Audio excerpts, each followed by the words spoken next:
All right, World History, ninth and 10th grade.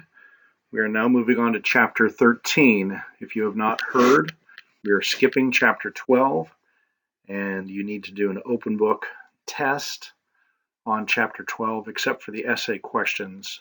Most of you have already received that. Make sure you get with me if you haven't received that yet, and that is due on before February break on Friday.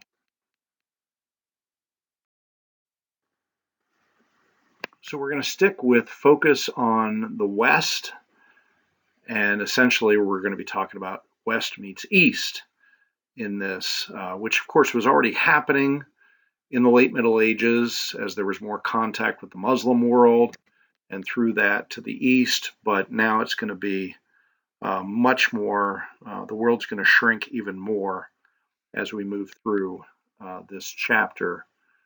We'll cover section 1 today, and then we'll cover section 2 over a couple of days later this week. Big ideas here.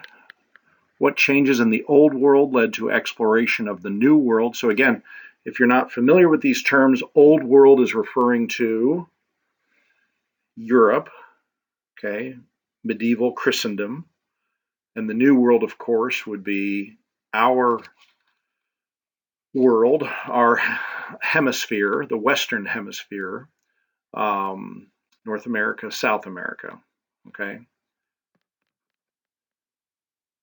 And how did European nations engage in exploration? Today we're sort of covering the why and some of the how, and then the next couple of days we're looking at who actually went out and did these accomplishments. So we're kind of looking at some motives today, and then we're looking at the people and some of the technology, and then the people who actually executed all of this and whose names we still celebrate today for their feats of daring. And then finally, what were the strengths and weaknesses of mercantilism and capitalism? And so, what's the economic engine that's driving this? So, section 1, as we get into this section, if you look at the top of page 275, we see the time period we're talking about. We're basically finishing up the Middle Ages and moving into what we would tend to call the modern era. The Reformation sort of paves the way for the modern era. And so we're looking at a period of roughly 2 centuries, and there's different motives. So it'd be good for you to read through this. We'll talk about this as we go through the section, but read through this introduction and look at some of the motives. And a lot of it was economics, a lot of it was money. So that's what's driving a lot of this. Section 1, guiding questions. What motivated the Europeans to explore the land? So again, we're looking at the why question. How did new tools make exploration possible? So this is the how question. The how question. So preparation for discovery, page 275. Travelers such as Marco Polo stirred the popular imagination with tales of strange customs. So you want to stop here and read through this sidebar about this remarkable 20-year plus journey that Marco Polo and his father and uncle took to go all the way from Europe across Central Asia to the Far East to China, known as Cathay at the time, all the way back in the 13th century. And just incredible, where he becomes a consultant to the king. So he was obviously a very bright young man, good with languages, was able to pick up Chinese. Yeah, pretty amazing. And of course, he's a name that we still know today. And as you can see at the bottom of the sidebar, eventually a guy named Christopher Columbus ends up reading this guy's book, and part of his motivation for why he wants to become an explorer. So there's lots of, remember, the Renaissance is an age of learning. It's not just an age of art, but an age of being a learned person. And so that's causing technology to develop to the point where people are going to be able to navigate the entire globe, circumnavigate, right? Around, sail around. That's what that term means, circumnavigate. And so we're going to read about one of the guys who actually did that. So, in an effort to reach Asia, and of course, that's part of the reason why the Native Americans end up being called Indians, is because they thought they had, maybe they had gotten all the way to India, or what came to be known as East India, as opposed to the West Indies, which is the Caribbean. So, in the process of trying to reach the Far East, they end up discovering a continent that is in the middle. Uh, so that's how Europeans end up coming to the New World. And because of the civilizational advance, we looked all the way back in, I don't know, chapter 8 maybe it was, or of what was going on in the New World, how it's not that new. There were lots of Native American people there. But there was something about the civilizational advance in Europe that led them to quickly colonize it and, in some ways, conquer it. So, search for new trade routes. Again, this is largely economics is what's driving this. So, the Europeans reopened trade routes with the East. We already talked about this in chapter 10, as we talked about the late Middle Ages. And what were some of the items that the Europeans craved that they could get from the people in the East and the Far East?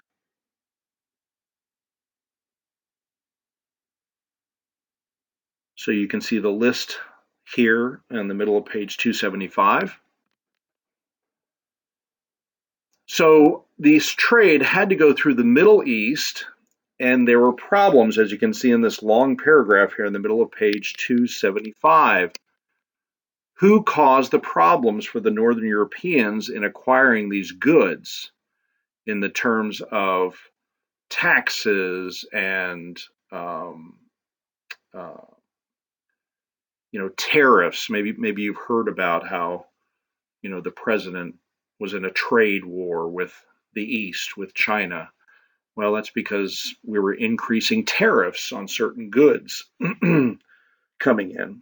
So who were the main actors that were causing problems for a guy in Flanders or England to get the spices that he wanted?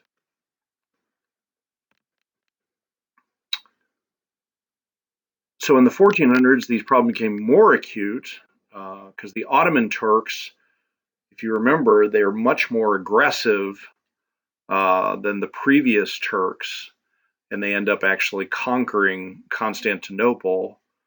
So they bring the destruction of the Byzantine Empire in the east, and so this causes even more problems.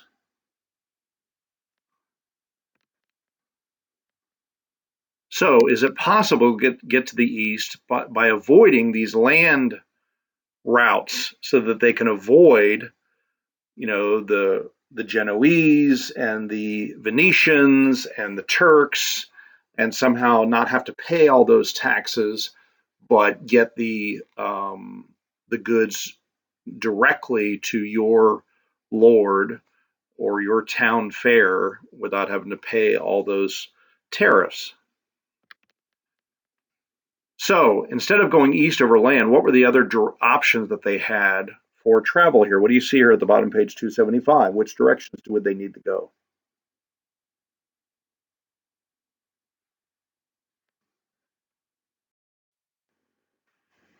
Okay, so again, economics. First, there is this quest for gold. Perhaps down south, there is gold in Africa. And so there was a desire to explore.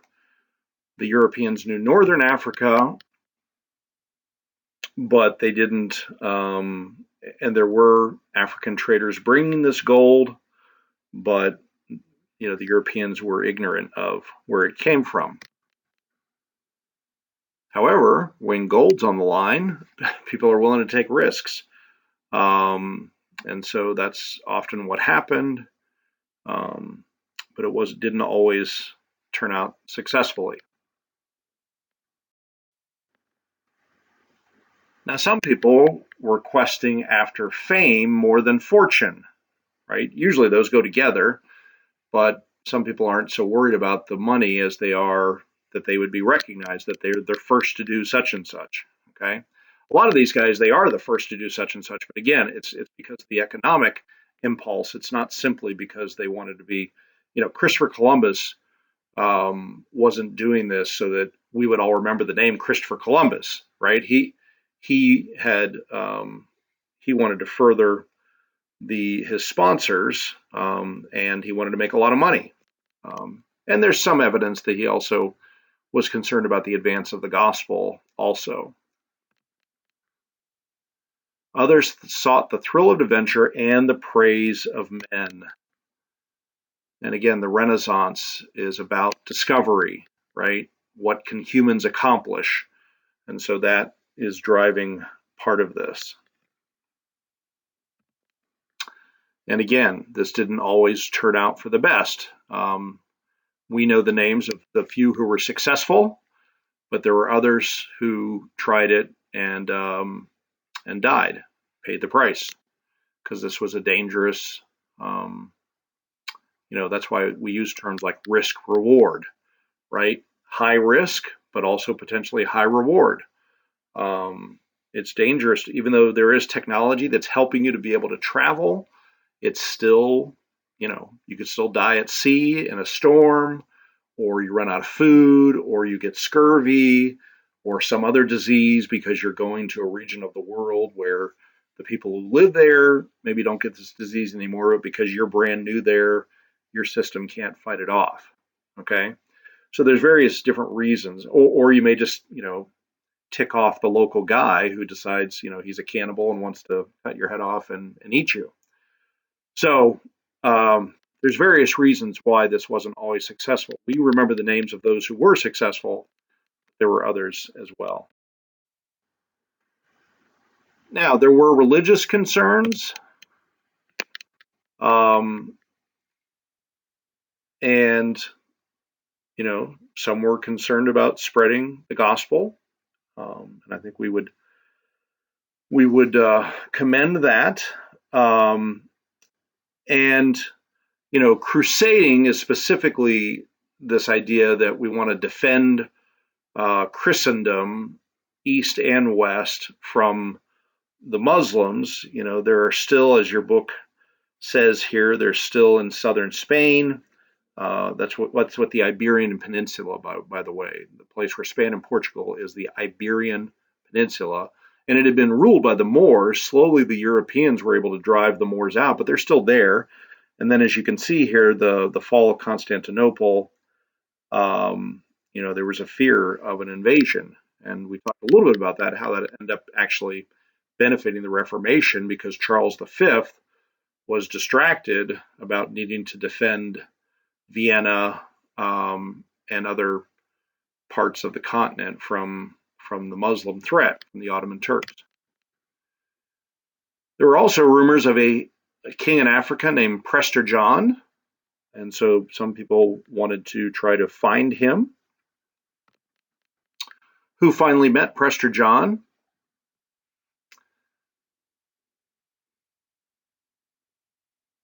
Well, that's a trick question, right? He was never found. And some explorers sought to spread the gospel to people of other cultures. Again, your book shows a little bit of its anti-Roman Catholic bias, and we don't necessarily disagree with that completely, because there is all those reasons why we need the Reformation. But that isn't to say that God couldn't use a priest or a monk in South America to introduce those people to to Christ and to the gospel, as much as it still has all those problems of the clouding of the sacramental system in Rome. So again, we tend to view things very individualistically today, but remember, this is the rise of nationalism. This is the rise of kings, right? We talk a lot about kings during this era. And so not only do you want to rule your people, but as a king, you may be interested in acquiring wealth or enjoying these delicacies from the East or spreading the fame. That's part of what's driving the eventual colonialism in North America is, France wants to stake a claim in Quebec and in Louisiana, and England wants to stake a claim at Jamestown, and you've got the Pilgrims and the Boston Harbor or Massachusetts Bay Colony. So there's a lot of nationalism that's driving this as well. Spain and Portugal in the early part of this are incredibly powerful and incredibly wealthy. But of course, we talked about how the defeat of the Spanish Armada eventually leads to Spain's decline. But as I showed you, the fact that South America is largely Spanish speaking and Portuguese in Brazil, is a testament to the power of these countries 500 years ago. So the rivalry among the nations of Europe. So trade settlements and colonization in order to, keep the nation advancing and exerting its influence. Now, we finish up this section talking about, so we've talked about why, why was it that there was the drive for this exploration. Now we're going to finish this section talking a little bit about the how, So what were the 3 tools that allowed explorers to become successful? Look here at the bottom of page 276. What are those 3 things?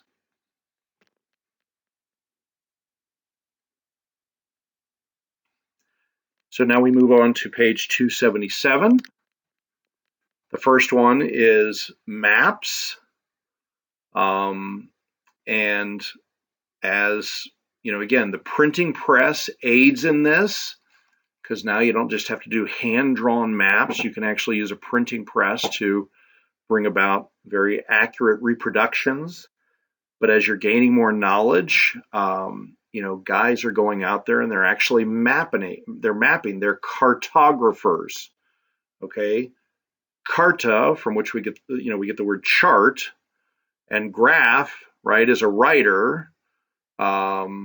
So a cartographer is a very important business.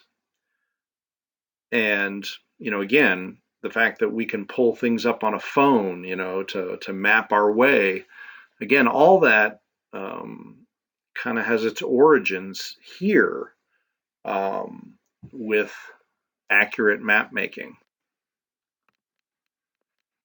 And then we move on to specific instruments, the compass, okay, the ability to tell where is magnetic north, so that if you want to always be sailing west out of the ports of Spain to head to the Far East,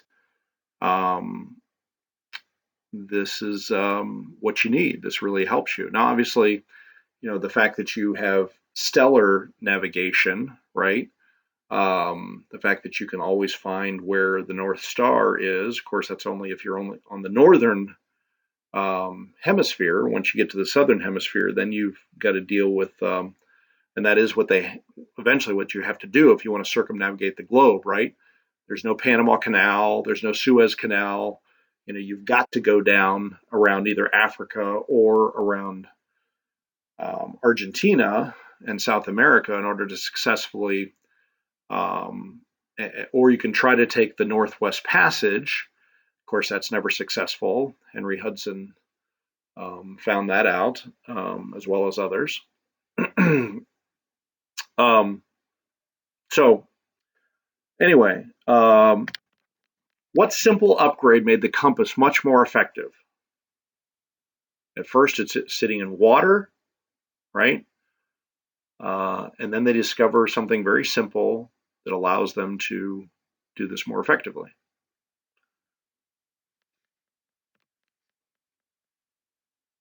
And then there are various instruments that they are using. And you see some nice pictures of this here. The astrolabe, the quadrant, and the cross staff that allows you to measure the angle to the sun. And again, the fact that the sun always rises in the east and sets in the west helps this.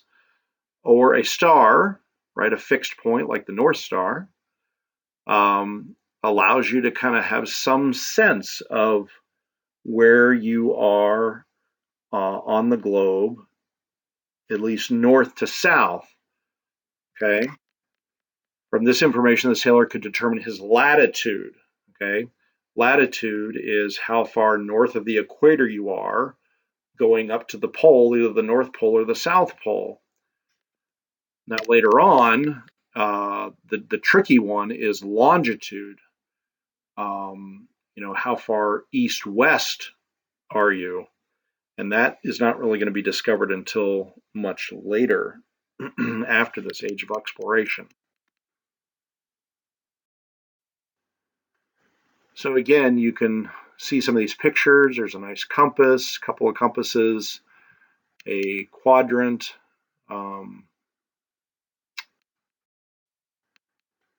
But then how are you actually going to get there? You've got some new tools to help you, but how are you going to accomplish this? Well,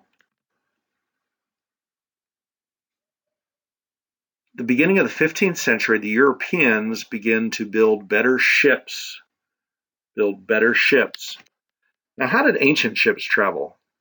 And you can think here of a famous scene from Ben-Hur, where he gets captured and put on um, a Roman combat ship.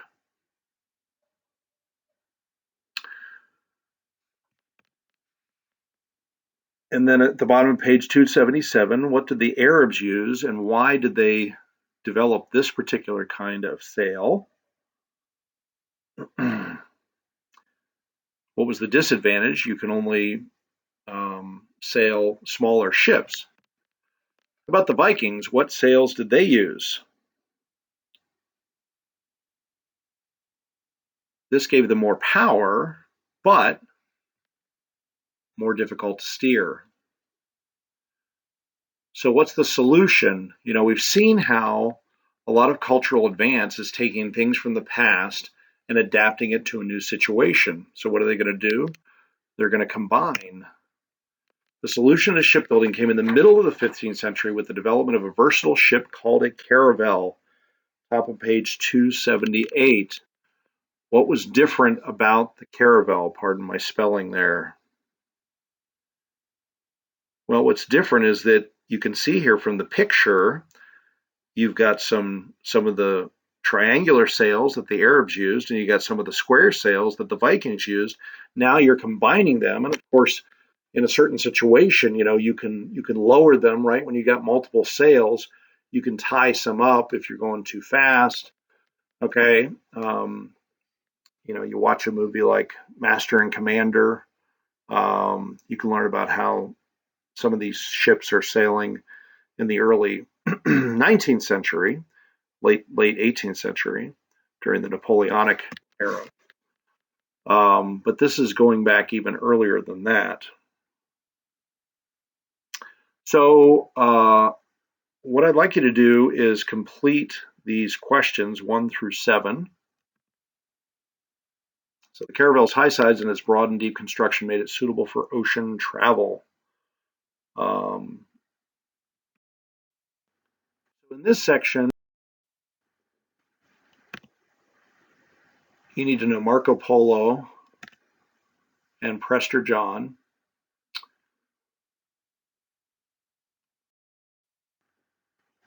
What's a compass? Magnetized navigation device. So I want you to do the section review 1 to 7.